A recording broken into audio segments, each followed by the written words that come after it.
Oluwatobi Yusuf. Today, Yusuf will be taking us on the topic flow approval with attachments, a Power Automate tutorial. So I'll read a little bit. I'll read his profile a little bit. So Tobi Yusuf is a Power Platform developer with over 1 year experience. He provides solutions to businesses using PowerApp tools such as PowerApps, Power Automate, PowerBi, Power Virtual Agent to make business processes more seamless, yet improving efficiency. He has a passion for agriculture, technology, and clean energy.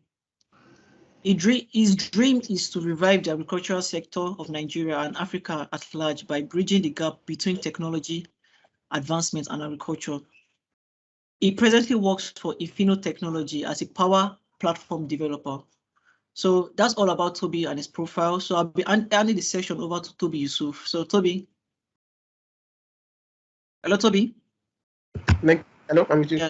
Yeah. So I'll stop sharing my screen. I'll stop sharing my screen so you can share yours now. Thank you very much. Yeah, sorry, I have a little bit of cold and and stuff. Started recently though. Sorry. Okay, so I'll be sharing my screen. Like we all know, today's section is about flow approval. So let me start by sharing my screen. Okay, so please can you see my screen? Yes, you can see your screen. Okay, thank you very much. Okay, so today's section is about flow approval with attachment, a Power Automate tutorial. So why I decided to do flow is because this is one of the most demanded work from the Power Automate tool, using Power Automate tool. So obviously I can't take you all on the whole of flow approval, but I'll take some case scenario. That's the most popular case scenario for flow approval with attachments, and because it's mostly document approval we do with flow. Okay, so let me just go from there. So my name is Oluwatobi, as Temidayo said. I'm a Power Platform developer. Okay, you're saying the next one, right? Yes, it's working. Okay, thank you very much. So I have to talk about the whole Power Platform concept before I go in to talk about Power Automate or go on with our demonstration for Power Automate. So when you talk about Power Platform, I'll drop the slide later on so we can read the whole story on the slide.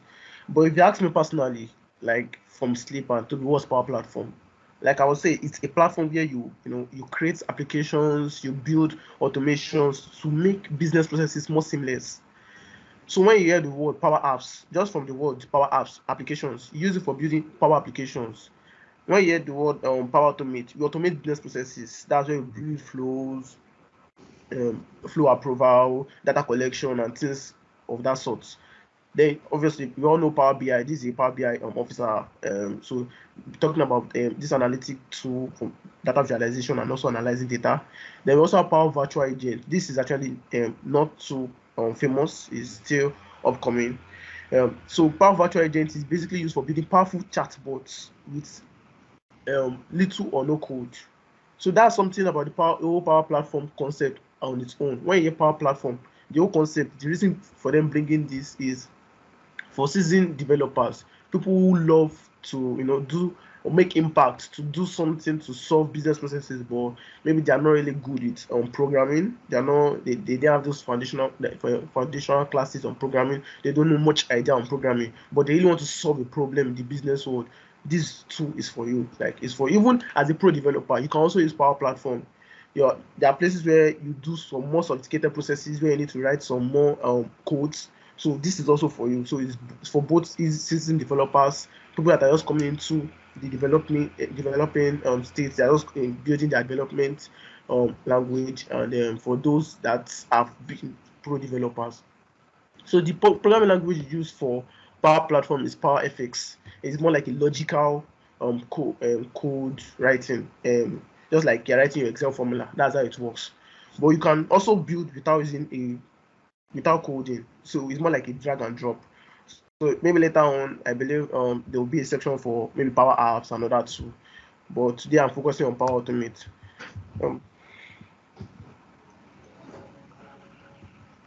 Okay, so when we hear AI. So those four I talked about initially, that I was talking about the Power Apps, Power Automate, Power BI, and Power Virtual Agents. These are all of them together is what they call Power Platform. We call all this. So when you Power Platform, I hear some people say I'm a Power Platform developer. What it means is person work on all of these four. So that's a Power Platform developer. So a Power Platform as a whole contains the Power Apps, Power Automate, Power BI, and Power Virtual Agents. While this you are saying here, that's the AI builder, the data verse, and the connector. These are additional tools we use together with those family. That's Power Apps, Power Automate, Power BI, and Power Virtual Agent. So we all know that the world is moving. So it will make sense if you are building apps that don't have AI capabilities. That is apps that you can easily draw. You can draw your text from just seeing a form. That is, I upload a PDF. I can extract the name. But once I can build an application using my Power Apps, and all I need to do is once I use a Power I builder, these are already embedded in the apps. You can just use them. You don't have to start building them from scratch. So I can use a card reader and I can extract the name and the speaker identity, his title and his phone number. Those are AI builders. So we have text extraction, we have object recognition, and other AI tools like that. And we know that's where the world is moving to. So this has also been taken care of by the Microsoft family. So Microsoft Power Platform took care of all this. Then for the dataverse, just like the name, dataverse is just where your data sits. So on default, your Power Apps, your Power BI, your Power Virtual Agents, and your Power Automate all have their database on dataverse. So this allows for uniformity of data, like a centralization of data rather, where your data is being stored in a place. So data is being stored in just one place, so you can easily manage your data. Depending on what you want to do. One case scenario was I built an application for a firm that had branches all over. They had branches here in Nigeria and outside. And with this database, all the data, like I said, is being stored on database. So it doesn't matter if you are in Nigeria or you're in Ghana or you're in Australia. You have access to all of the data for your company, depending on the security rule. I also give to you. That is depending on your security rule. So it just allows for centralization of data. Then for connectors, so we also know there are all other apps out there. You have your Twitter, these are popular ones, Office 365, you have your Google service. So Microsoft has done, you have over 275 connectors. That is, you can use your Power Platform together with all these other tools. You can synchronize them seamlessly with all these connectors. And if the connectors don't exist, if there are no APIs, you can build your own API. If you have a third-party app and the connector don't exist, Microsoft allows you to build, and Power Platform allows you to build your own API to connect to all of those. So so this is all I've said in just a picture. This is all I've said. So talking about the Power BI functionalities, self-service reporting. I'm talking about Power Apps, Power Automate, and Power BI. Okay, so I'm focusing on Power Automate today. So Power Automate, like I said, basically is for making your business processes more seamless. Sorry. So Power Automate is used to automate repetitive business processes. So there might be a task. Okay, for example, one of the popular ones is onboarding. So once a industry bring in a new employee, he has to go through the onboarding process where he's been taken through what each of the departments. Then each of those departments, after he has taken those classes on each of those departments or taken a section of each of those departments, he needs to know what each of those departments does. Then maybe he signs the documents. Then depending on whichever firm, but like the most popular case scenario. So he goes to his department. After that, he goes to his own department. He does a training maybe for like 1 month, 1 week, depending on the company. Then after that, he's being evaluated to check whether he's someone that can cope with that position. Then once that is done, maybe they will now make him a full-time staff or all of that, depending on the processes. So these are processes that are being repeated. So if an employee comes in today, another one comes in next week, or comes in a month later, comes in 5 years later, or this, it follows the same processes. So instead of you having the HR to go through all of these departments or go through all of this process all again and again. With Power Automate, you can just build a flow where all this is being automated, and it makes the process like less stressful. So the HR don't have to start jumping from department to department. A case scenario was during my IT, I served in a company, it was about 8 floor or 9 floor. We had to start going floor by floor to sign documents because we had to go through all of the departments. So imagine an HR doing this for, say, a new for different managers that are coming into the company at different occasions. This is way stressful. And sometimes you get to the office, the managers are not around, so you have to come back again. But with all this, right from the mobile phone, the manager can do his own tasks, whatever he needs to do, approve something, he needs to delegate duties from his phone, mobile phone, he can do it, or from his system, whichever way. So this is where Power Automate comes in. Fun fact, you might be hearing Flow, or Microsoft Flow. So before Power Platform and Power Automate was called Microsoft Flow. That was before it was changed to Power Automate. Okay, so moving on. So these are just case scenario for Power Platform. Okay, so I'll be building some case scenario. Like I said, I'll be doing some case scenario. A minute, let me navigate to my browser. Okay, so I'll be doing some case scenario. So first, I would start with a waybill approval. So most often we have companies where they distribute, or one I work with was they distribute equipment and all of that, and each of these waybill. So waybills are always generated after a delivery of a equipment. So after this equipment, a waybill is being generated, but it must be approved before it can be sent to the customer. So I'll be building a case scenario flow for that waybill approval. So first off, if you want to build your how do you even access the whole Microsoft Power Platform as a whole? So first off, all you just need to do is just go to your office.com. So please, can you see my screen clearly? This part. Yes, you can see your screen. It's not too small. It's okay. Can you help us zoom it small, please? Okay. How about now? Yes, better. Better. Okay. Okay, so if you go through this, once you go to office.com, you are being brought here. Actually, you are being sorry, a minute. So you're actually being brought here. So once you click on this, it brings you to this place. So you have to click on this, it brings you to this place. So once you go down, for this, we'll be using our Power Automate. So once you go down, you see your Power Apps, you see your Power Automate, then you see your Power BI. Then for your PVA, which is Power Virtual Agent, for that one you have to go to Power Virtual Agent is not yet embedded in Office 365. So you have to go to its own environment for that Power Virtual Agent. So it's not yet on Office 365. So that's for Power Virtual Agent. For Power Apps, Power Automate, and Power BI, you can see they are all here. Okay, so for this section, we're working with our Power Automate. So I'll open this one in a new tab. Then I'll also be working with my SharePoint. So most organizations already have their data set on SharePoint. That's why I'm working with SharePoint. So I don't take much time trying to build a table and all of that. And plus, SharePoint already have templates that you can use. So you don't have to start building from scratch. You can just use a template that already. Sorry. You can just use a template that already exists. That's for your SharePoint. So I'm using Power Automate and I'm using SharePoint. So I've opened those two tabs down. So once you click on your Power Automate, you are being brought to this place. Then for your SharePoint, this is where you are being brought to. So first off, there is nothing without a data source. So obviously I have to build where my data is going to sit. So I'll go to my SharePoint. So like I said, I want to build a waybill. I'm trying to do a waybill approval. So what I will first do for this is I want to build where my data set will sit. That's where my data set will sit. So I will just go to my communication sites,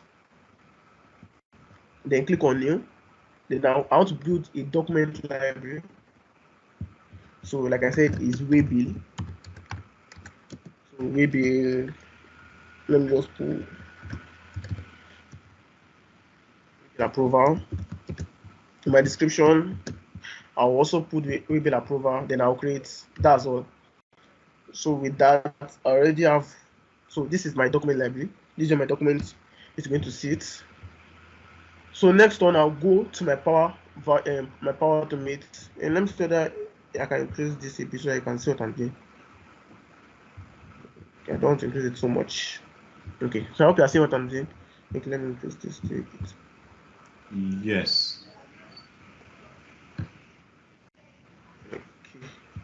Okay, I think it's okay. Okay, so like this Power Automate, this is where it brings it to. So if you want to create a flow, so let me just talk about these tabs here. So your home, this is where it brings you to first. So these are tools that are being popularly used. You can just use any of them. And then these are processes. So home is just a summary of every single thing that is here. Then for your action items, so if if someone have built a flow or a built using Power Automate, and I'm supposed to approve a document, all of that, I can view all of that in this place, in this approval, and I can see any flow that concerns me in this business process. Then for my flow is, if you built any flow before, even though it's 1,000 or this, once you come to my flow, you see all of the flows you've built. So these are flows that I've built. I created this CNA environment. So these are just flows I've built here. Then if you want to create a flow, these are templates. So there are templates that are already in use, that they are very popular, they are used. So you can just go through any of them during your free time.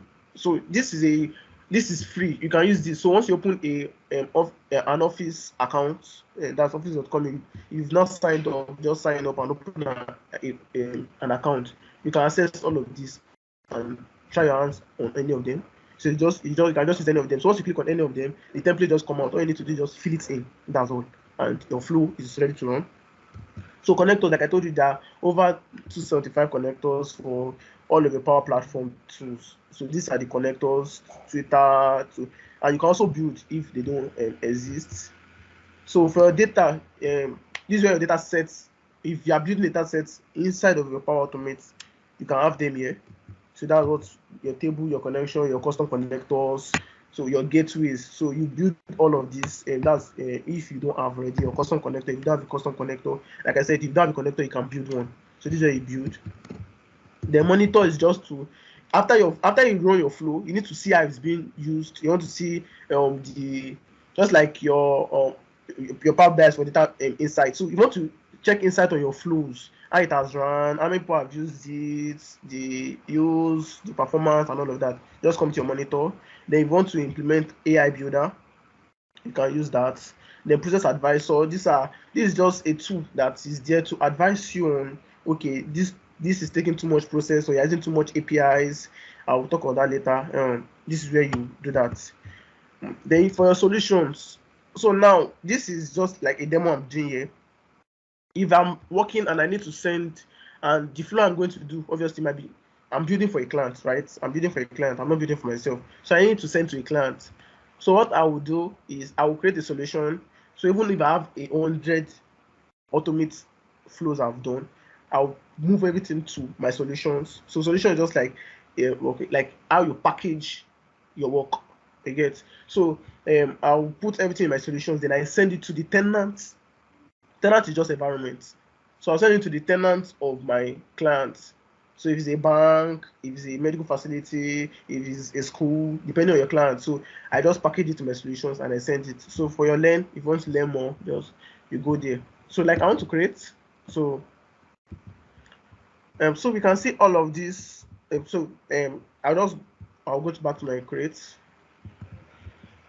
So we can see all of this start from blank.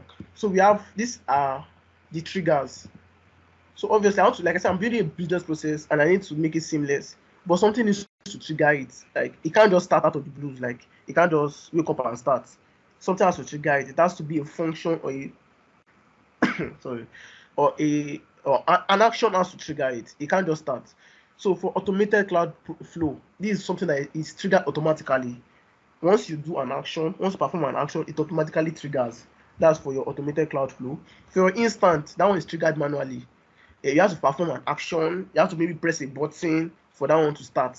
While for your automated, you don't have to press any button. Once that action occurs, or once something happens, it triggers. Instant, you have to like click a button for it to trigger. For your schedule means it's at intervals.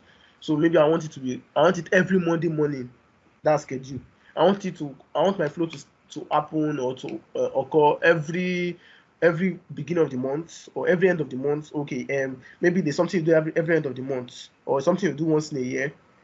That's where your schedule flow comes in. So something you need to schedule like at intervals, once every month, twice every month, once in a week, once in 6 months, once in 10 months, anyhow you want it.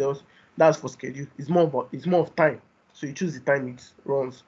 Then for your desktop flow, this is an higher level. So you might need to build some flows on. You have Power BI, you have Power Automate desktop, just like you have Power BI desktop.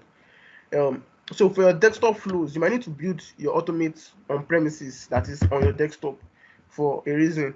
If I want to run it. So if you want to know anything about desktop, if you know like there's Power BI desktop. So if you know anything about desktop, you know that it's. Sorry, 1 minute. If you know anything about desktop, you know that you can do more functions inside of the desktop, but you can't make it. You can't work it. You can't share. You can't collaborate. You can't work with other people because it's just in your desktop. So if you want to run a flow on your desktop, that's why you use desktop flow. Then for business processes, so this is more of when you're building a model-driven app. So the processes you need to follow for your businesses, that's when you need to use all of these. So I just want you to understand why all these are here. Then I've talked about start from templates. So templates, just like this, just this here, the template flow. So these are templates you just click and start with. So for the first flow is an instant cloud flow. So like it's a way bill. So what I want is once you upload a document, a way bill document, you now click on the document for approval. You click on that document for approval. So for my way bill flow, so my trigger is, like I said, it's coming from SharePoint. So I look for SharePoint. So we see SharePoint here. So we have for selected files, for selected item. Then when a site is requested to join a up site, that's what I'm working on. So I want for a selected file, since it's the document. If it's a SharePoint list, that's where you go to selected items. But it's a SharePoint, it's a library. So that's a document. So I will go to my SharePoint. I'll click on for a selected file. Then I'll click on create. Okay, so we have this. Thank you. Okay, so first off, let me name it so it doesn't give me his own name. So all you need to do right now is just input what you need to input. So site address, the address of the site you built. So once you come here, once you click on this drop down, it takes you to all the sites you have in your own tenant. So it takes you to all the sites you have in your own tenant to build. So we click on that. Then for the library name is way bill approval. I've actually built some before. So this is what I built, way bill approval. If you go to our thing, we see it here, way bill approval. So that's way bill approval. Then next up, I just go to my start and wait for approval. So say end to end. So if you want for the next step, I want to continue the flow. You just click on next step. So for the next step, I will just search for start and wait for approval, or rather, I'll just search for approval. Once I search for approval and I click on approval, it brings out everything under approval, all the actions under approval. So I can click on create an approval, start and wait for approval, wait for approval. But for this process, I'll go to start and wait for approval. So for start and wait for approval, I have approval type. Please hope you can see the approval type and all of that text. Hope it's not too small. Okay. Yes, we can see it. Okay, so once I select an approval type, we have 4 types. Now we have everybody must approve. For this case, meaning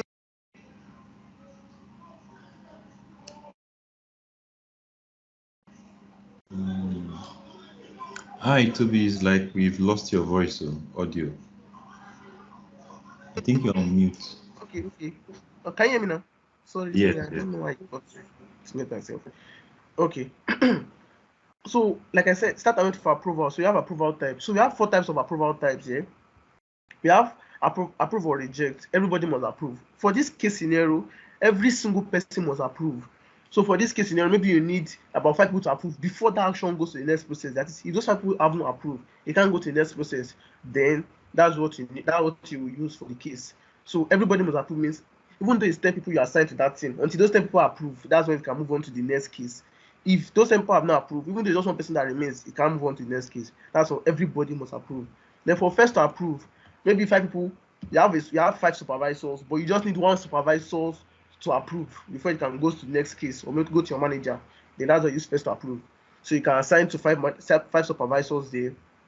Once it gets to any of the 5 supervisors, or any of them that approves first, as long as somebody approves, 1 person approves, it moves on to the next process. That's for that.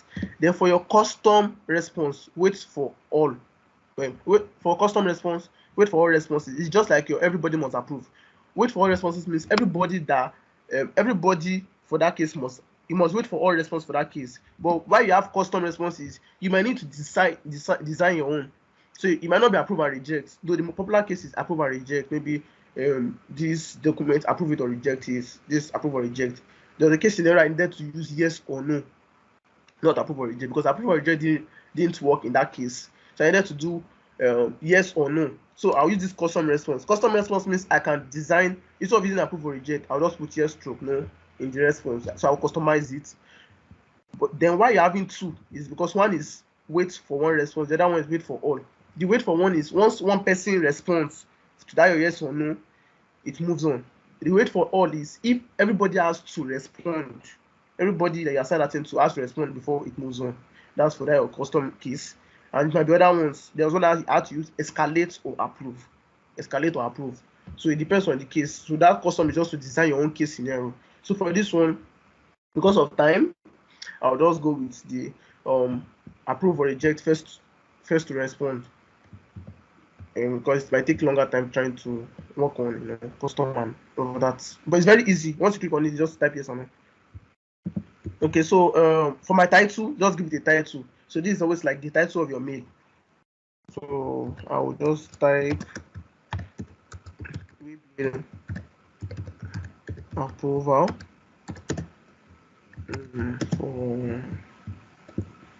for let me just put the file name. Then I'll assign to myself since I'm the one in my tenant here. Okay, so this is me. So you can put in the details, you can put in item link. Okay, let me just put the item.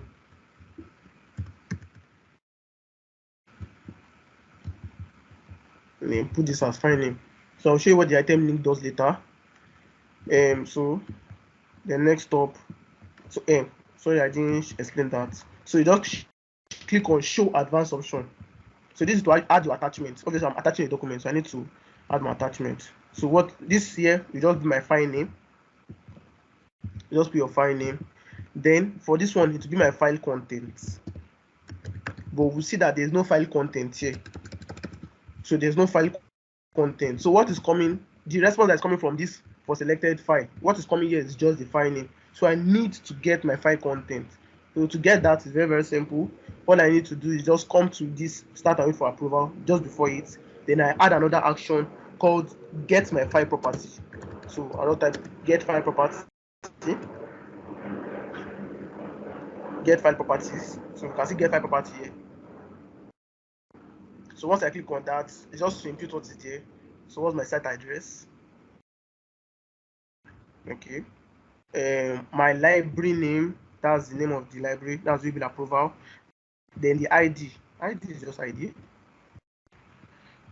Then since I've gotten my file property, I know what is contained in my file property. Then I can move on to get my file contents, the content side of that file. That's what I need. So I'll just go here to click on my get file content. So all you need to do is just come and search here, and everything you need would appear. So I'll just click on get my file content. So for my get my file content, just the name, or you just need to just click on that.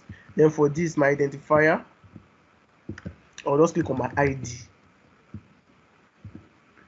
And so that's my identifier. So that's all. So now if I come back here, we'll see that my file content will show. This is it. My file content will now show. So this is my file content. I'm able to get my file content. That's the document. Then next up, I hope you are seeing very well now. Okay, so I'll go to condition. So condition is for now if either for this one, you can say that it's either he approves or he rejects. Either he approves or reject. So I'll get my outcome. My outcome is my response. You can see the outcome of the approval. Is it approve or reject?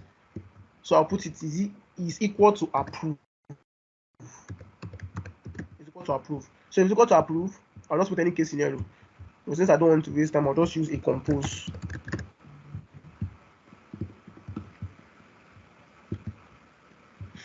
So this approved, that means the person approved it.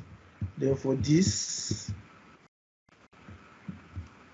declined, that means the person declined it. And that's,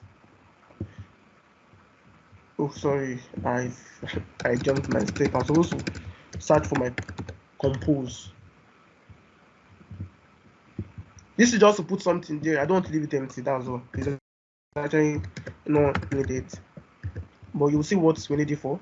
Okay, so I think I can minimize this a bit now. Okay, so I'll just save this. Now I'll go to my, so I've navigated back to my SharePoint. I want to upload the document. So we can, okay, let me just use this. Okay, so we are seeing this. So you see that is for selected file. So once I select this file, let me reduce this. Okay.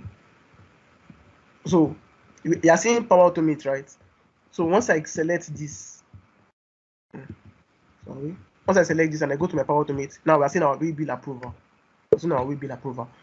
That's to show that that's for the approval for selected file. So I have to select the file before you see the approval. So once I click on my approval for this,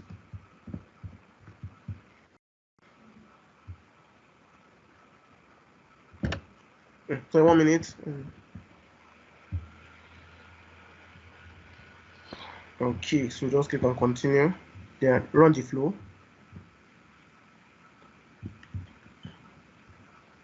So now to monitor my flow, I'll just click on back here. Got it. You see that a flow is running. This shows that a flow is running. So sorry for so we see that a flow is running. So once any flow is running, you can come here and monitor it. So for any flow that you do or any flow that have been successful, you come here, you see everything here. So you can come here and you see that your flow is running. This is how you know if your flow is actually functioning or not. So this tick means it has this has taken place, this has taken place, this has taken place. Now it's waiting for the start and wait approval. So I'll just go to my mail, which I've actually not opened. So once I go to my mail, you are seeing this here. This is the name of the file. So I use the dynamic content. So whatever name of file I put there will show here in place of this. So all I need to do is just click on the document.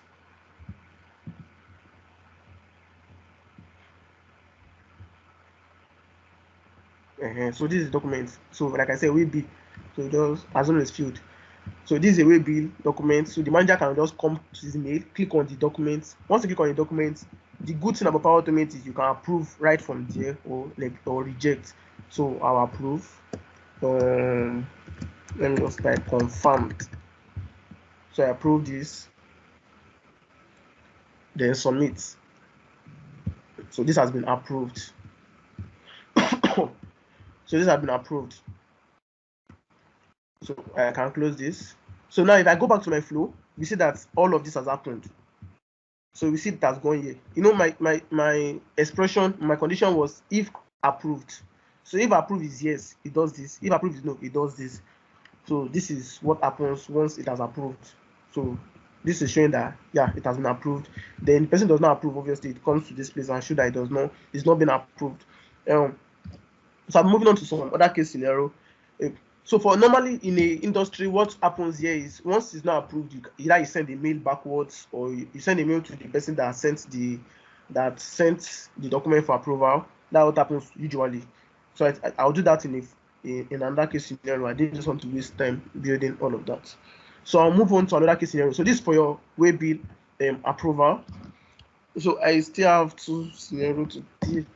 Let me see if I can work with the time I have. Okay, so to the next case scenario, what I want to build, what I want to do for the next case scenario is work progress. So the employer might want to check, or the supervisor might want to check the progress of an employee, how he's doing, how he has improved, and all of that. And sorry, and needs to, they just need to check that this work is moving, or the document approval for a project or for a work. And I want to do a case scenario around that. So a document approval for a work contract. So I'll just go here. So I think I'm on mine. Okay, so let me just close this just to avoid, or let me leave it in case anybody has question at the end. So I think I should. Let me just leave it here. Or let me move it to the end. Okay, let me just move it here. Okay, so I'll need to open another flow so that I can build another flow. So for this one, I'll be opening a SharePoint list for this case scenario. I'll be opening the SharePoint list. So just let me navigate to my home. So for this one, I'll be opening the SharePoint list. Then I'll be using a case scenario, work progress tracker. So you see the other work case scenario, there's travel request, when someone needs to travel, an employee needs to travel, or there's a asset that needs to be managed. You can use that for recruitment. You can use that. You can use it. Then you can you can edit to your own taste. That's use of templates. Template is just to give you a guide on what you want to do. So it's just a guide. So there's content scheduler. So I'll use there's issue tracker. So whichever one you want to use, employee onboarding. This is very popular, which I spoke about earlier. So for this one, I'll be using a work progress tracker. So use this template. So let me just click on progress tracker. Reason being, I've created something similar to that before. Okay, so progress tracker. I'll create this.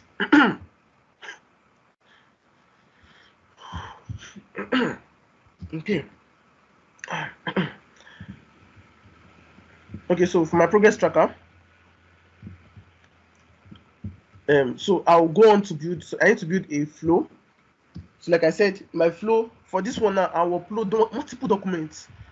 So you might be working on an item, or you might have a project that's ongoing, or a company might have a project that's ongoing, and they need to check if those documents need approval.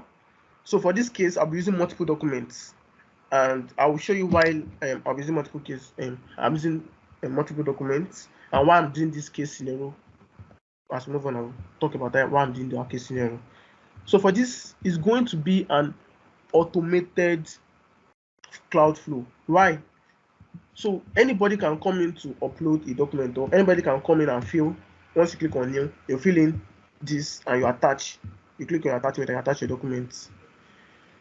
So for this one, once you come in and you fill this form and you attach the document, once you attach the document, it automatically goes for approval. I don't have to start clicking on I don't want to start clicking on the selected file and clicking automated something, and click on run flow. So for this one, it will be automated cloud flow. So once someone comes and fill in, so once an item is created, that will be the trigger of the flow. Once an item is created, once I create any item on this flow, it triggers. Once an item is created, it triggers for this flow. So I'll go to automated cloud flow. So once an item is created for SharePoint, so please be careful when you're building a flow. So there are different connectors. So I don't build what belongs to something else. Maybe they might, as time moves on, there might be something else that might be similar to SharePoint, and might also have when an item is created. So there are lots. Like I said, there are lots. There are still lots. You can click on show more. So for this one is SharePoint. So I'll click on when an item is created. So once an item is created, under my SharePoint is I need the flow to run. So that will be my trigger. So first off, I'll give this a name, progress tracker.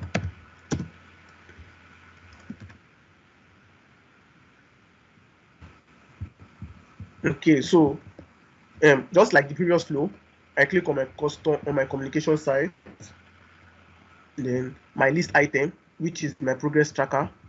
I've created one before, that's why I haven't through there. But if it's one you created, it's that the one you see. When you've created multiples, you also see them there. Then for this one, just like I did before, I'll go to my stats and wait for approval. So that's it. So once I click on this, I'll still go with that previous case scenario which I've explained before. First to respond, since I'm the only one responding. So this is progress tracker. Oh, sorry, I've clicked on something.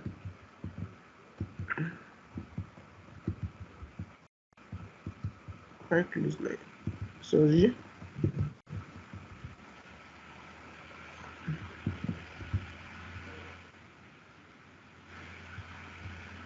I think I've clicked on something. Just a minute, let me.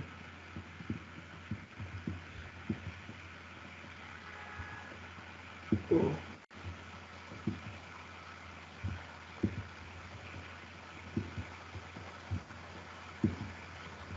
Okay, I think I've mistakenly clicked on something. So.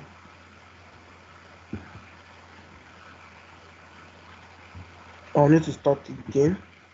So automated cloud flow when an item is created.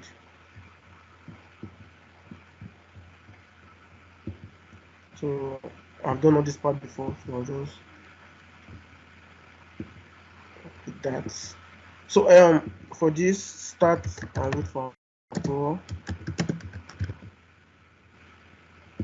So that's that, start and wait for approval. So I'll just go with the previous case scenario, first to respond since I'm the only one responding.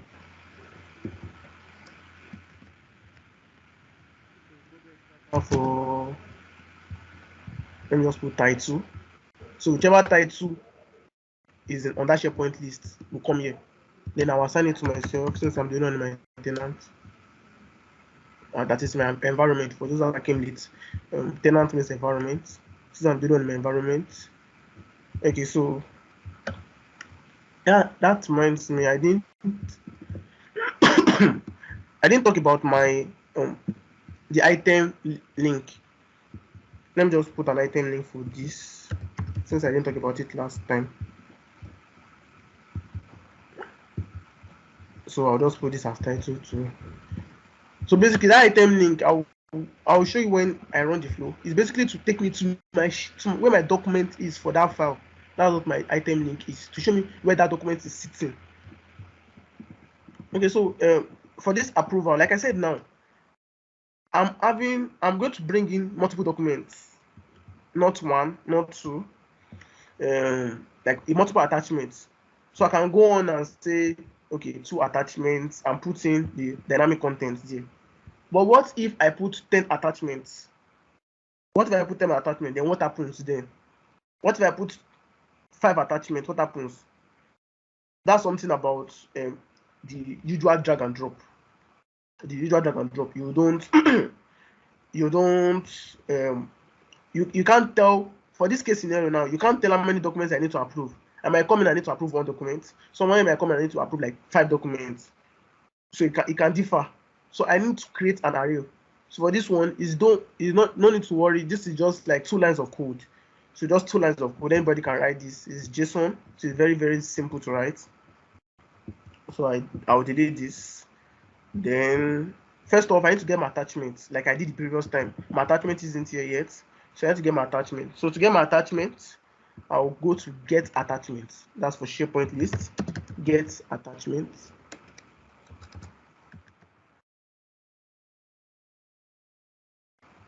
So I'll go to get attachments. So for my get attachments, that's my communication site. My list is progress tracker. The my ID is my ID.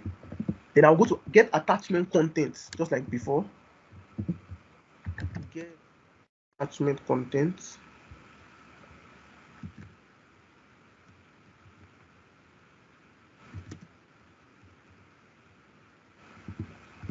So that's it. So get attachment content. So just as usual, I'll come in here. Progress. My ID is my ID. Then my identifier will be my ID from this. Now, while we are having this applied to each, you see, this one is get attachments because I can get multiple attachments. That's why I'm building this case scenario. So that's the main reason for me building this case scenario. So in a work environment, you can't tell how many documents an employee might need to approve. He might need to approve about 10. He might need to approve about 5. He might need to approve about maybe 15, depending on the limits that he wants or he can go, depending on the subscription rather. So 1 minute. I just remember I have to name this. So progress tracker. Okay, so for this case scenario, I need to approve the whole I need to get the whole content of this attachment. So now for this case scenario, once this is triggered, this first case is triggered, it goes here, it gets the attachment. Now for each of those attachments, it needs to get the attachment content. So it might be 1, it might be 2. So this applied to each is just making it to run through. It's just like a loop. That's why you're saying it here. It's like a loop. It runs through until it gets all the whole attachment content for that item. So if it's 5, it runs 5 times. So that's what it means. So for this case scenario, what will I do? Very, very simple. Just 2. I'll just add 2 more steps. So first, I need to initialize a variable because I need to create an array. That's what makes me work on this very, very well. So first off, I click on variable. So I click on initialize variable. For initialize variable, val attachments. You can name it anything. So val attachments. My type is an array. This is an array. So just the value, don't worry. That's what I'm going to work on. Now under this, that's all you need to do for that case. Then under this, I will just come here and click and add another array where I need to append to array. That is sort it. That's just the meaning. Sort this thing for me and get so and so details. That's all. So for this, I've initialized the variable. So initialize variable is just like creating, if you are conversant with programming this thing, just like creating an array, an empty set. That's what your initialize variable is doing. Just like creating an empty set. So I tell you that this is a low code, no code platform. So that's why we have more just drag and drop or just select and paste. That's all. So that's what all this have done. So if you are coding, what you'd have done is what you'd have done if you're coding is you have to start, you'd have just done int, you open an empty array, then you assign the array to an array name. So this has done it for you.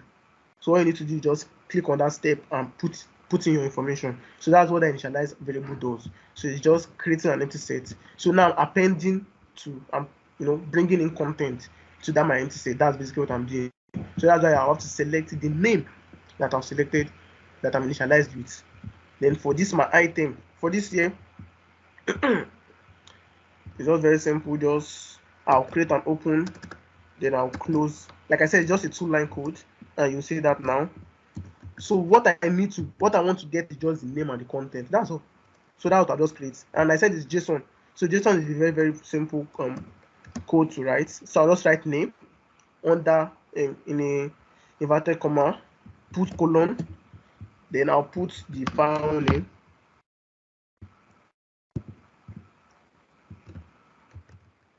My display name, I'll put my display name, comma, that's all, comma, that's for that line of code. I'm done.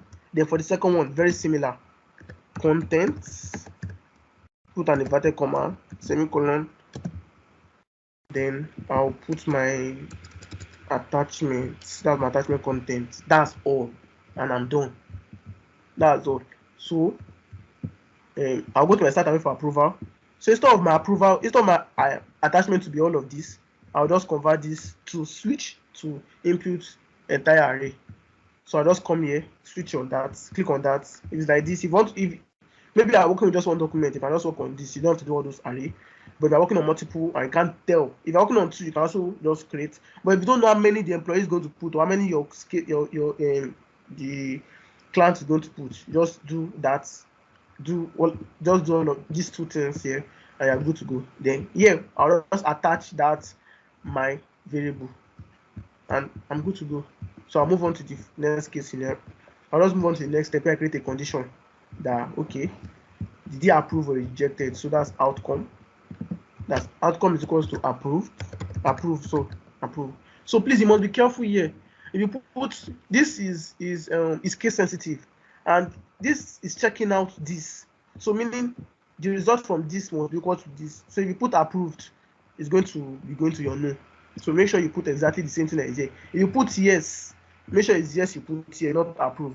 So depending on your case scenario for this one. So you can say that yeah, I use approve or reject.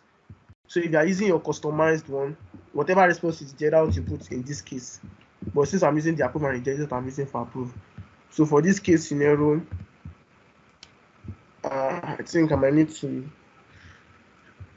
Okay, so for this, let me just use my this to save time. Decompose.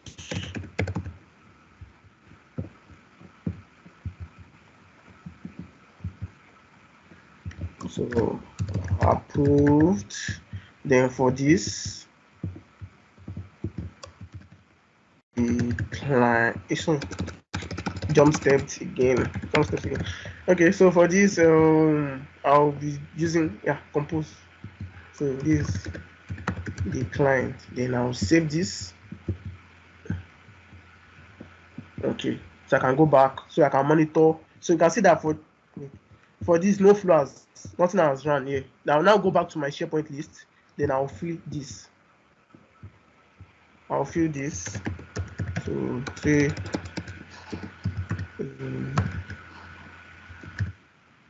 interactive design.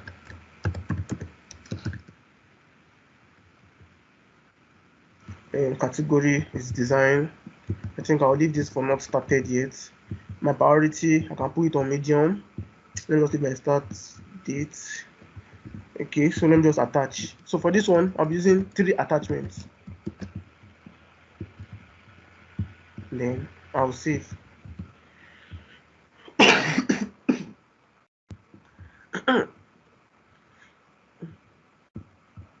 Oh, I think I clicked on it twice. Oh, sorry. This is a wrong. Sorry. This is what I created before, not.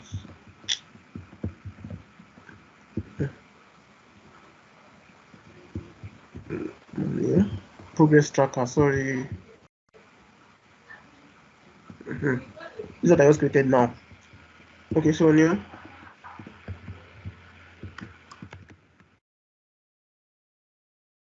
Interactive tracker.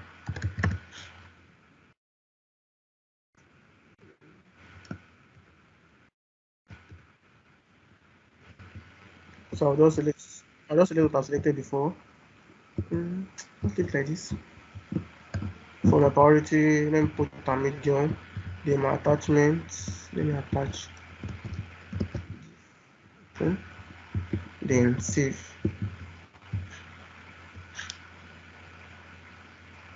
Okay, so we are seeing this. So now I'll go back to my flow. Let me just run this and refresh this page. So this.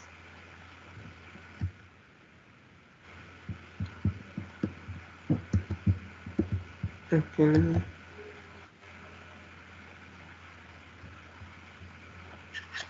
So a minute.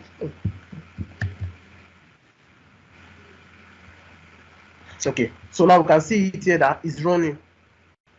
So I can click here to monitor.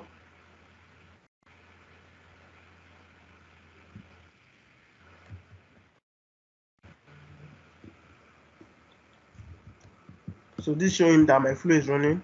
So a minute does So see that this has occurred. This has occurred. this has occurred. Then it's here waiting for approval. Now I'll go to my mail. Sorry, the reason I'm having 2 mails here for this is because of that second one I did. So this one I ran progress for interactive tracker. So that's what we have a tracker. So I mistakenly ran the previous one I ran. I think that's when I made a mistake. So something about this is I deliberately used a Excel sheet, an Excel sheet, a PDF, and a Word. Sorry, this is just when I was working on data analysis. I'm learning from my boss, Temidayo. So this is also a PDF document, and this is a Word. The reason I did this is so that we can see that it does not matter which document you are putting, it will work as long as you follow the steps and follow that guideline. So it does not matter the step that the document. You can put a PDF, you can put a picture, you can even this mail and this saved mail. Whichever document you put there, is what you see here. So we can approve or reject. So I'll approve here. So approved. Then I submit.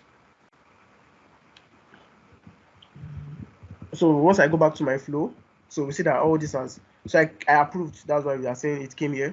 So all this has been done. So I'll quickly run on the last case scenario. Sorry, and tell me that am I permitted? Just one case scenario. I think I'll be Yes, quick yes, with yeah, that. definitely. You're definitely committed. Okay, Yeah, go so on. for the last case scenario, I'm using a form because this is this is conversant. This is what is used most in most cases. So sorry for just jumping through like that. All you need to do is come to your office.com, click on forms, then that's what I clicked on, forms. Then click on new form, that's to create a new form. For this is document approval with a form. So this is document approval. So this is similar to using your PowerApps. So some people might be conversant with using PowerApps, and you might not know how to do the approval for PowerApps. So it's just a similar way you do the approval for this on PowerApps. So like before, I've been using Sharepoint, working on Sharepoint, uploading directly on Sharepoint. But this one is what people use. This is what is used most in most cases, because many people might not be able to navigate through the Sharepoint site or Sharepoint list. Not many people might be conversant with that. So for people that you are building for clients that have no idea on SharePoint, at least everybody can fill a form. It's very easy to fill a form. So we can also do an approval from a form, directly from a form. So that I'll be doing for this case scenario, which is very, very popular. Sorry, I don't like my thing like this. I like it to be a little bit touchy. So let me just use this. Okay. So for this, without wasting much time, I will just add two. That's name.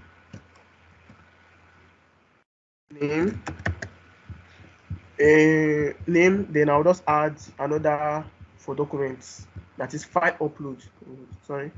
File upload. Okay, so that's documents. So you can create as much items as you as much fields as you want. Rather, you can create as much fields as you want here. Oh, then for this, my file limit, obviously I want it to be more, so let me give it 5. The limit is actually 10. I wanted to show you the limit, but it's actually 10. Something is too big, so you can't actually see that. So it's actually 10, but I'll just put on 5. Okay, so that's okay. Okay, so that's 5. So that's that for my my form. So then I'll go to the flow. So without wasting much time, since our time is running out, so I'll just go to my flow. I'll open a new. This is because I want to open another. I want to create another flow.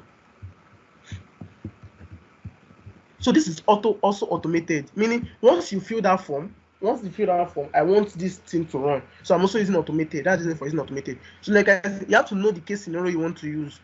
So like the first thing is to build a trigger. If you want to build an automation, you need to know your trigger, whether it's automated. So once you're uploading, as long as you don't have to do anything that's click with a button, it's automated. Something that starts once an action is performed or something. That's where you have automated. So for this one, I'm using once a new response is submitted on my Microsoft Forms. So that's what I'm using for this case. So I like naming my store first so I don't forget the tracker. So I'll go here to pick my form. So my form ID is get document approval. That's my form ID. That's the name. So whatever name you give your form, sorry, this is it here. Okay, so this is it here. So you have document approval. Document approval, that's the name. So whatever name it is, that's your form ID. So next is to get the response of my form. Right now, my form, I've only brought in a trigger. This is a trigger that when a new form is submitted, this is a trigger that starts on the form. But I need to get that response that I put inside my forms. So to get that response, I'll just go to get response. Get response. Or another thing is you might not know what you are looking for next, or you might not really know how to go on next. But I know I'm working on the Microsoft Forms. So instead, I can just search for a Microsoft Forms and click on Microsoft Forms. So all the action under Microsoft Forms comes out. If you are working with SharePoint, you can just click on SharePoint and search for your and you saw the action happening on that SharePoint. Then you might be able to tell which action you need to perform next. So now next is I want to get my response. So I'm getting this is my response from my from my form. So I need to get my response. So for this, I'll put my form ID, that's my approval. Then I also put my response ID, which is my response ID, as you can see. Then next up, I'll just go to my start and wait for approval.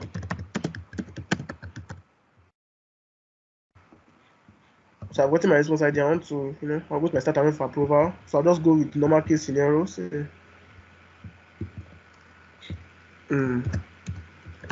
Document approval for this name assigned to, since it's my environment, that's my tenant, I'll just use my mail. Then I'll just leave all this empty so I can move on. Okay, so yeah, I put 5. Like if you can remember in my form, I put 5, meaning I can put, someone can come in and upload 1, it will still go 2, 3, but the maximum is 5. So for this, I will do a similar case with what I did with that previous case, that is writing just those 2 lines of code, which is very, very simple, I believe.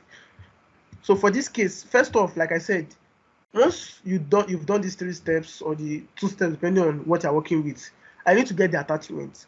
So attachment is different. If I'm not working with attachment, all I just need to do is come here, click on condition. I'll just click on condition, then I'll put my case scenario after all. But since I need to get an attachment is actually what gives people issue when they're building automate. That's why I decided to work on attachments and focus on attachment. So just to get my attachments, I would just go to initialize variable. But before I do that, I would like to show you something. So I'll fill this, I'll preview, and I'll fill this. So I like using this name when I'm doing a demo.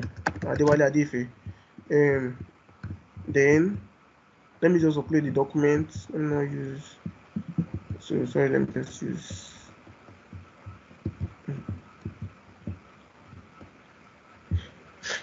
A minute, please. Okay, I'll submit this.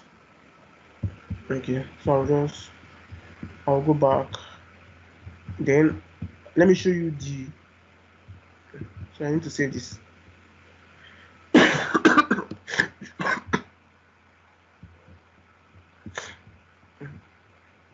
God. Okay, so just a minute.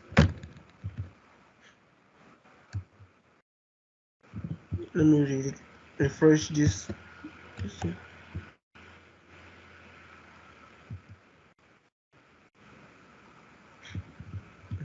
Take a minute to show.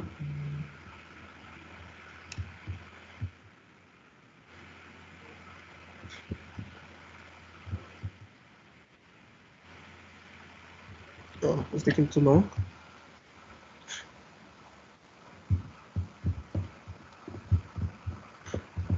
Okay, just say.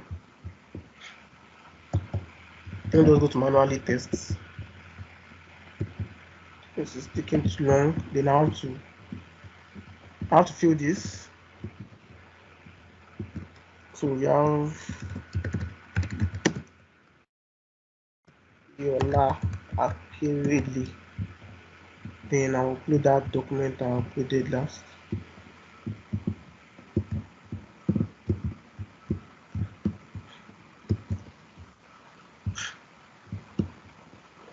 Okay, so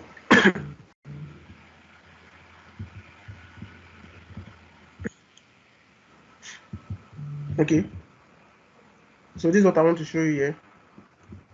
Just here. So show my raw output. So this is what shows when it runs, but I've not opened it for you before. So this is how it looks like when it runs. This is what it looks like. So I want to show you what happens here and why I need to take a particular step. I'm not taking all of this one. That's why I said to this case scenario. So when I work, it's something that happens when you're working with forms. So just a minute. So I hope you are still seeing my screen. Give me that. Yes. Yes, I can see your screen. Yeah.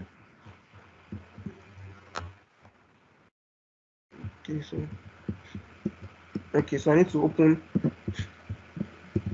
So I want to show you on Visual Studio Code. That's because you'll see it clearly there. On that, this I can't you won't be able to see it clearly. So I need to show you.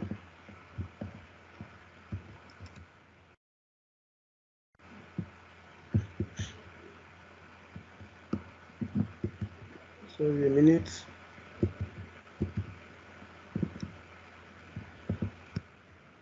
Okay. So I hope you are seeing this clearly.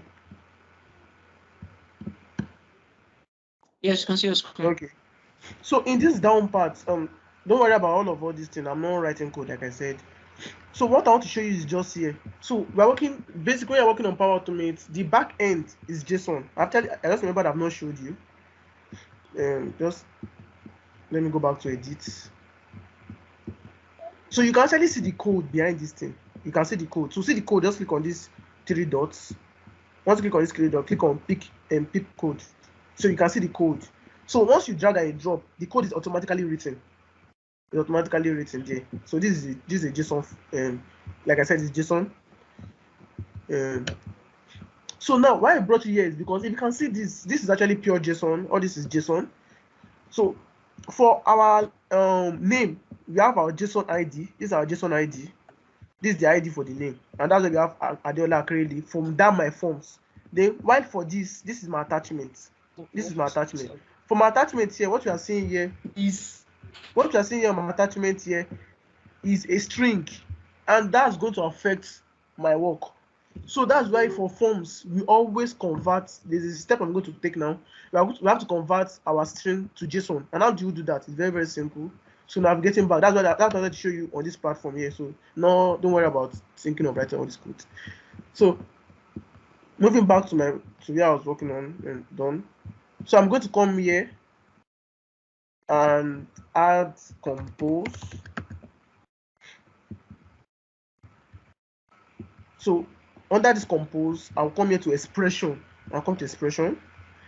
Then I'll click on JSON. So something about this platform is that once you start typing anything like a code, it's automatically an expression. It automatically comes. So once I click on JSON, I open a parenthesis. I put my cursor in the middle of parenthesis. Then I will navigate back. Sorry. Okay, so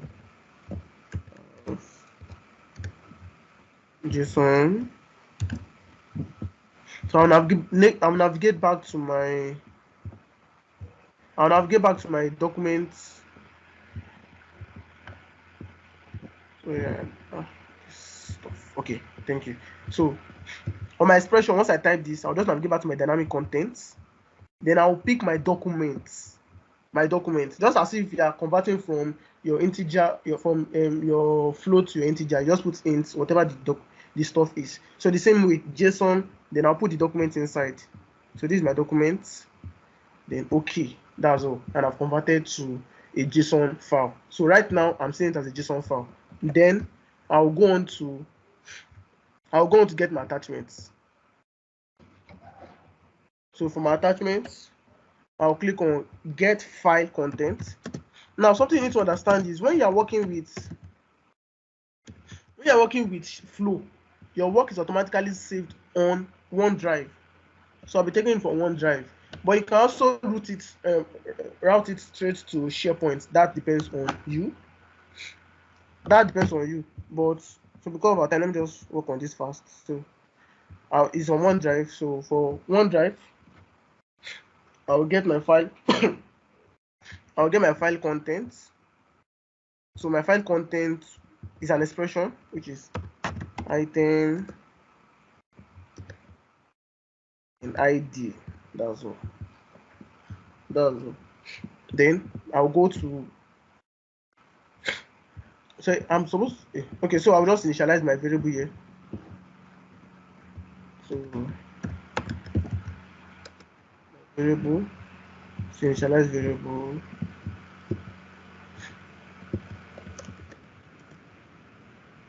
File attachments. I'll go to an array. So since I'm working on different file contents, I'm supposed to put an apply to each here. Sorry. Like a loop. So this here will be the outcome. It runs through the outcome. Let me delete this. Then get file content.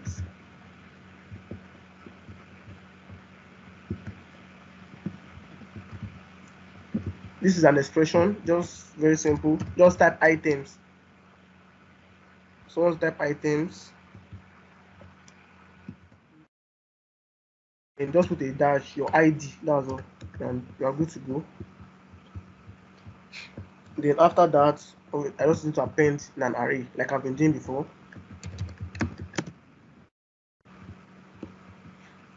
Append to an array. So just like before, does the same thing. So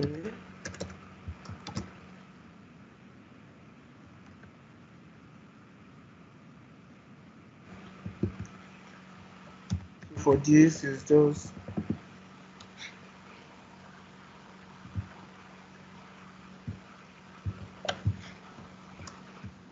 then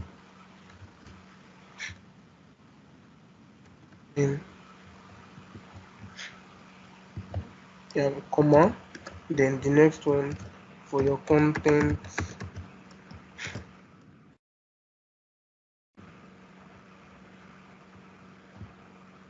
you put your file content. Okay, so that's all. So I'll just go on to what I've been doing before. That's my output is equals to approve, and because of our time, I'll just stick with my compose.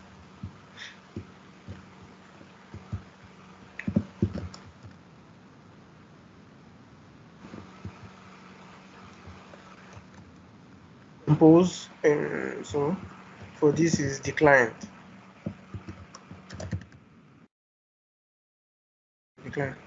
Okay, so I just save this.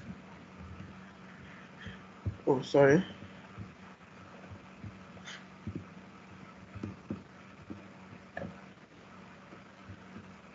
I'm having a little error, so that's just for my file.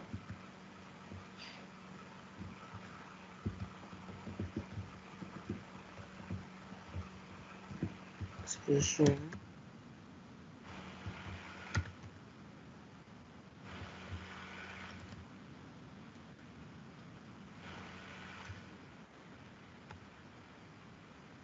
Sorry, just okay.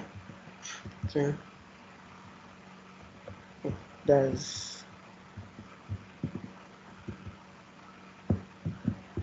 for this. Okay.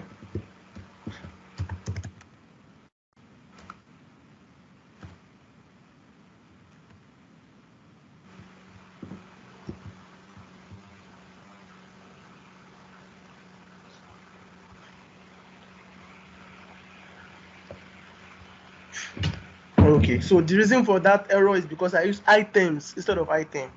So that's why I need to be very, very careful. That's sometimes I code Radasha. So I'm done. So I just need to run this. So we'll just preview. So let me use my name this time. Oluwatobi Yusuf. Then let me attach all of.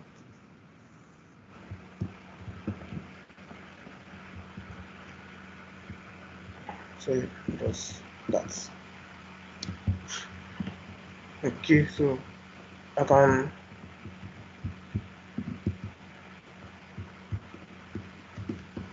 see that this is already running, and I also see the sound from my mail showing that it has been in my mail already. So that's it here. Oh, sorry, one more thing. I just remembered. I didn't attach my attachments when I was done. So my start and wait. So I just click on show advance. I didn't attach my attachments. So I didn't attach my attachments. Sorry about that. So I'll just go back to my flow. This is my flow here. Then I'll cancel this. Then I'll resubmit. You can also resubmit.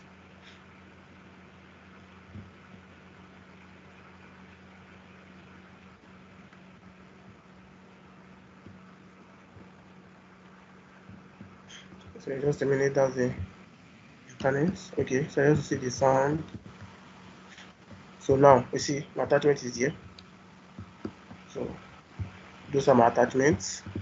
So I can go on and approve or decline. So let me reject since I've not rejected before. So decline.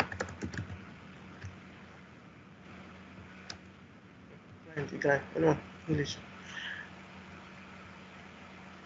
I'll submit that. Then I'll go back to my run history. So let me just reload this. So we see that it has succeeded, meaning that your flow has happened, it has taken place. So now if I click on this, you will see that it follows this route here, meaning it has been declined, it has been declined, it has been rejected. So that's about that. Okay, so one more thing. Okay, so those are the case scenario I decided to show for today.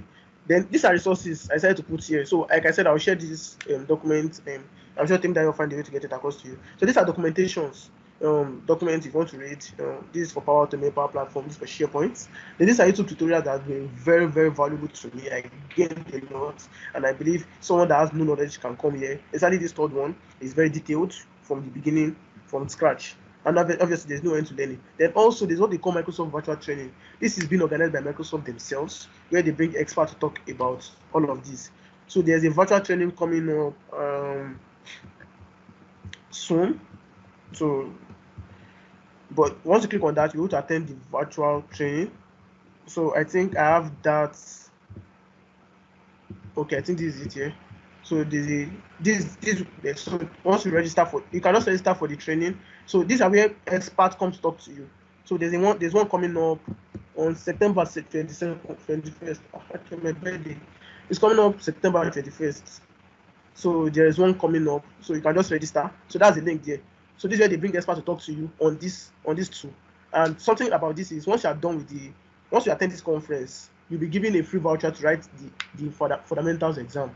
So if you're interested in taking the Power Platform parts, you can, register for this and, start on from there. It's a good way to start. So just make sure you take note of this time. This is GMT -8, meaning that's 9 hours. We are 9 hours ahead of them. That means this should be around 7 p.m. in our time. So, and with that, thank you. My name still remains Oluwatobi Yusuf, Power Platform developer. Thank you. Wow. Sorry for taking your time. Thank you. Thank you. This was amazing. Thank you. Okay, so I can Yeah, thank you very much. So now, Toby, yeah, you can stop Yeah. sharing. Definitely can stop sharing. So we usually ask 2 questions. I told you earlier before. So the first question, Yes. first of all, is there any question? Any question so far? Everyone? Yeah. I have a question. Okay, who is that? This Okay, is Ismail, Manuel. right? Good evening, everyone. Okay. Yeah. Good evening. Good evening. Sorry, when you are entering that mail, choose an operation or get response. You are entering only one email. Is it that when maybe the flow composed of only one person to approve it, that's when you enter only one email? But in a situation where you have many people to approve that process, is it still only one email that you enter, or the email of those maybe that need to approve that flow? Okay. Sorry. Okay, for that case, sorry. Sorry, 1 minute. Okay, you can share. You can share your screen. You can share your screen. Okay. Okay. You're saying here. I seen this here. So for that case, yes, for the case about, like, I was the only one. I'm the only one in my tenant. Like, I'm the only person here. That's why I use this email. Now you see that when I click on this automatically shoot a semicolon. So you can come in and type another mail, as many mails as you want. But if I'm to advise you, or the way I advise my clients is, for example, you might have different departments that might be using this same flow. You get, so I advise you create what we call a distribution list on SharePoint. So this is a list of all the mails that are needed for approval. So you create a distribution list on SharePoint. So all I need to do is just come here and type in that distribution list. So once I come in and click on and this flow runs, it runs through that distribution list that is automatically sent to everybody inside that distribution list on SharePoint. And if I'm in sales department, I'll have my own supervisor. If I'm in finance, I have my own supervisor. So this distribution list would have, okay, separated and done all of this work for you. So if a salesperson comes to use this flow, once he runs here, it's now from here. When you click on assign to, it goes, it queries that distribution list, then goes to the supervisor of that sales department employee. If it's a finance, that same flow runs through this and goes to the supervisor of that finance department. So and you can also put about 15, 10, whichever number. But you know that's just taking space and it's not really making sense or making your work look presentable. So that would advise you use a Sharepoint distribution list. Thank you. Okay. Great. Thank you. So is there another question? Any other question? Yes. Michael, do you have any question? No, man, awesome presentation. Thanks a lot. Okay. So okay. Benny, anyone has any questions so far? Okay. On the chat, So right? Toby. No, but Hi, good evening all. The chat is empty so far. Yeah. yeah, Good evening. Okay, so I wanted to answer this Power Automate. Is it just the function of having documents signed through that is the job, or it has so many other functions it can be able to carry out? That is just my question now. Okay, the other functions can carry out, but like for this level, and because of I was coming to talk to people that might not have any idea, I decided to do these functions. So I don't know whether I've heard of what they call RPA. So RPA is what you call robotic process automation. I don't want to carry it so far, but this is where you build like a software robot with Power Automate, but it's more like an advanced level. So you build a software robot that monitors what someone does on the system, basically this invoice filling and all of those kind of stuff. Then it replicates that depending on how much you train this your software robot. That's another level. So there are more functionalities. This is just what I decided to do for free, but there are more and unlimited functionalities. Like my own scenario, sure. But this is what I decided to show for free. But there are other functionalities. I decided to get approval and then all of that. So it's most popularly used for document approval. Most popularly used for document approval. But my point is there are other functionalities too. Thank you. maybe I should even chime in something that will sound a bit playful on my own side. So I use this Power Automate. So I have a blog. I have some other things I like to tweet about. So I use Power Automate to monitor my blog and some other things I want to tweet about. And when there's something that is interesting based on some triggers I send, it automatically tweets it. So when I make a new blog post, it will tweet it on my Twitter.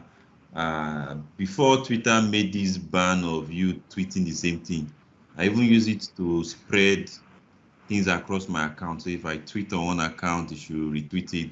But what I now did is, anyway, I'm just trying to show you that that's, apart from business now, I use it on social media and it's same thing, same power to me. Oh, that's cool. I just imagine so many possibilities. So Toby, I told you, I asked you earlier, so we're going to ask you 2 questions before the end of the section. So the first question, can I ask you, like, how you start your Power Automate journey? Can you tell us in the house how you start your Power Automate journey? What has been your journey so far? Can you share with us and how you started and everything? Okay, for my Power Automate journey, so before my Power Automate journey, I started because it all started from school. I was still 4 level to be precise. I was part of there's a hub in my school called Proven's Lab. That's FUTA. So I joined them and we were taught on. I started with data analysis rather. I started data analysis. I was working with Python, then R Studio too. So I started with data analysis. Then later on, I moved on to C#, which I took interest in. So my Power Automate journey, like I said, I have 1 year experience. I started last year. That's 2020. That's during the pandemic when I was actually serving, but sitting at home, and I needed to be using my skills to do something better. So I got this place where I was learning, and I was privileged to be given the I was allowed to learn on the job. So that's where I started. I started here in that firm. So I was asked to build some things. So that's why I went online, check tutorial videos, read. Also had someone who was mentoring me, to assist me. And I continued. Then we called off the strike. They called off the pandemic. We had to go back to service. I was still doing it once in a while, but I was also making sure that I didn't allow my skills die down. So I also, keep on putting in more effort. And where I am, and all the industries I've worked with so far actually made me grow. That's how I've grown to actually the height I've grown to today. Thanks to mentors and to friends and to a lot of people that made this possible. So that's why I've actually made it this far in Power Automate and Power Platform. Wow. Thanks. So the other question is, what advice do you give to like young people that just want to start their Power Automate or data analytics journey? What advice do you give to them? What advice can you give to them? That want to start, okay. First off, like like I said, I've dropped some resource materials which you can start with. It's for fundamentals level. So someone that don't even have an idea can come in here and go through all of that. But I'll tell you that it's not going to be easy. Just know that you are going to make some case scenarios. Sometimes you might spend even before this section. I still spent about 20 minutes trying to debug one of those stuff, and that's just because I used a bracket instead of a parenthesis. That's it. So you obviously meet issues like that. You meet some issues that that want to knock you down. That would like, see, it's too hard. I cannot continue again. It's like what? Those kind of issues will come up obviously. So just for you not to give up. So if it's something that you should be interested with because you have passion for, not because of the money. Many people actually have this strong perspective of tech guys are rich, so and then just jump into one tech field and so that they make money too. Because if you go in with that mindset, you might not end up coming out good at the end. By the time you reach some thing and tricks, you just be like you want to give up. So just be serious, be dedicated, and be diligent. That's my advice to people that are coming in, and it's actually a very very good platform for someone that have little or no idea, someone that has a very good idea of programming. Is for data analysis and for Power Platform. Someone that just give your passion, be dedicated and diligent. That's it. Thank you. Okay, well, thank But please, you. before we go, please, before we go, I would like to ask if there is any programming language that one needs to learn for someone to delve into this. Please. Okay, for a starter, if you want to start at all, the truth is that to start is something you can actually start without a programming language. But if I'm being sincere, as you're moving on, definitely you need to put in one or two things together, depending on how far you want to go. Obviously, if you want to go big, like you want to start profounding. Someone like me now, I'll tell you that my future goal is to start profounding solutions that don't exist on this platform. There are people that do that. So they build solutions that don't exist on this platform. They build solutions that you can use. So all these tools are someone that built it. All these drag and drop, someone built it. So that's what I want to go to. So to do all of those stuff, obviously, as I'm moving on, you will need to learn some programming language. Let me just say like C#, JavaScript, and all of that. But for starters, and obviously to a very good IT, you don't really need much programming language. Just a little of JSON, which you can actually learn by looking at it. So for a starter, no, you don't need programming language to start. So did you get me? Okay. So yeah, we got you. Ismail, you got it right? Yeah. Thank you. Okay. Thanks, So Ismail. Toby, okay, Smiley. Sorry. I'm very sorry.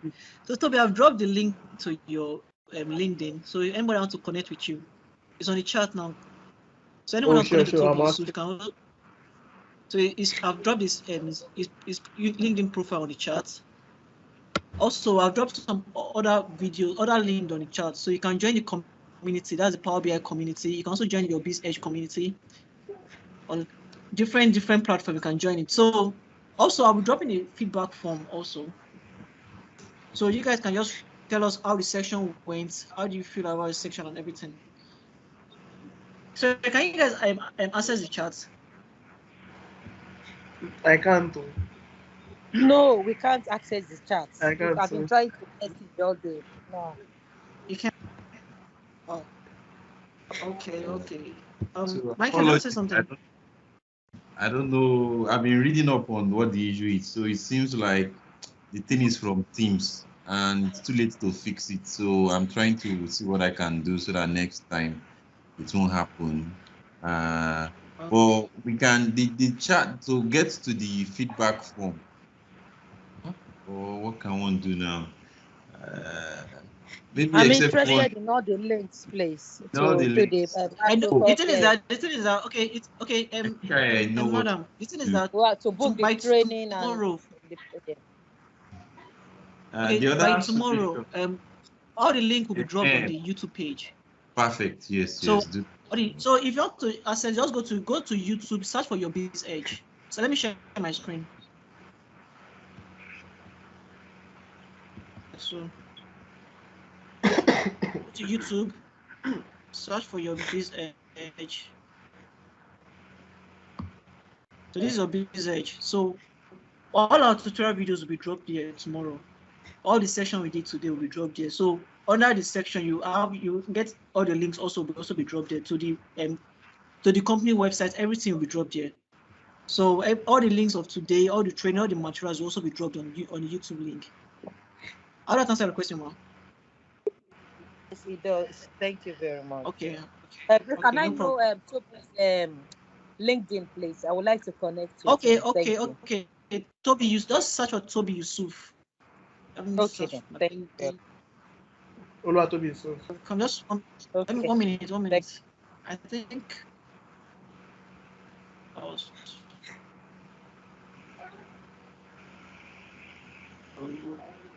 Oluwatobi Yusuf. Is him? Yes. Yeah, I've seen it. So this is him. Oluwatobi Yusuf. Oluwatobi Yusuf. Oluwatobi Yusuf. Yes, I can see it now. Thank you. Okay, this is the URL. Okay. Okay. Thank you all for your patience and everything. I know we actually closed very, very late today, but thank you all for staying. And Toby, thank you for such an awesome section. So one more thing before I close. So yeah, one more thing before I close. UrBizEdge is actually a training company. So we do training for data analysis. So let me just show you before we close. So we do financial training. That's finance and financial statement for non-financial manager, which is coming up on the 16th to 18th of August. It says it do it for in Excel, which is coming up on 3rd to 4th of September. That's a 2-day training. And lastly, we also do in-depth Excel training, executive dashboard, and business data analysis, which is also coming up on the 3rd to 4th of September. So these are just our upcoming trainings. So UrBizEdge, we also do online and also do fiscal. So these are fiscal trainers coming. Those guys about it. So thank you guys for staying this long. And thank you, Toby Yusuf. Thank you, Mr. Michael. And everyone that came. Thank you. So Mike, do you have anything to say before close? Just to again thank everyone and see you all next week. And thanks a lot to our special guest, Toby Yusuf. It's been a very eye-opening session. Thanks a lot. Bye. Bye. Bye, guys. Bye, guys. Okay, bye.